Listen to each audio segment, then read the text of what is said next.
Analyzing content performance. Welcome back. I'm Savan Kumar and today we will explore how to analyze the performance on your content using the KPIs we discussed in our previous lesson. Understanding how to interpret these data points is crucial for refining your content strategy and achieving your marketing goals.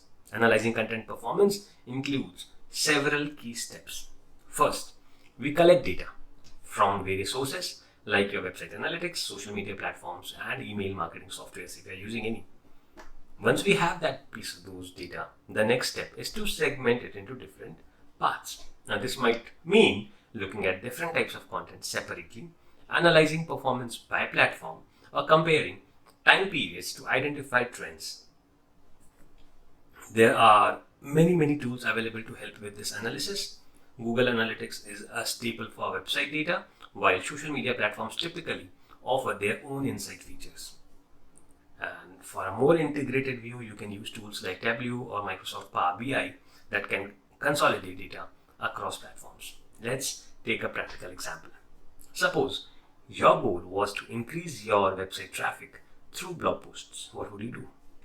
So you would go to your Google Analytics. You can see not just how many people visited your blog, but how long they stayed and what they interacted with and what other actions they took on your website. Now, when you have the data, what's more important is how do you interpret the data, which is why I say interpreting the data correctly is vital. High traffic might seem good, but if your engagement metrics like time on page or bounce rates are poor, it might indicate that the content isn't meeting user expectations or that it's not targeted rightly.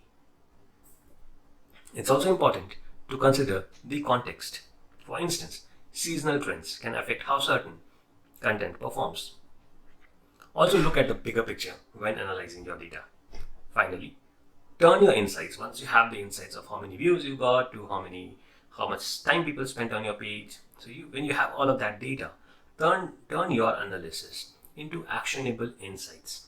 Meaning, if a video blog post has particularly high engagement, consider producing more video content. If one of your social media platform is doing better than the other ones, create more content on that particular social media platform. If at a particular time you see that you are getting more engagement than the other times, create more content at those times when you are getting more engagement. So if certain topics drive more conversions, prioritize them in your content calendar. Remember, the goal of this analysis isn't just to report on past performance, but to make informed future content strategies. Use what you learn to continually refine and improve your approach. So there's not something like you do it once and then it works forever and ever. It does not happen that way in the world of social media, in the dynamic world of social media. You have to learn continually. You have to keep refining whatever you're doing, and you need to keep improving your approach. And that concludes our lesson on analyzing content performance. In our next lesson, we will discuss how to apply these insights to optimize your content strategy further.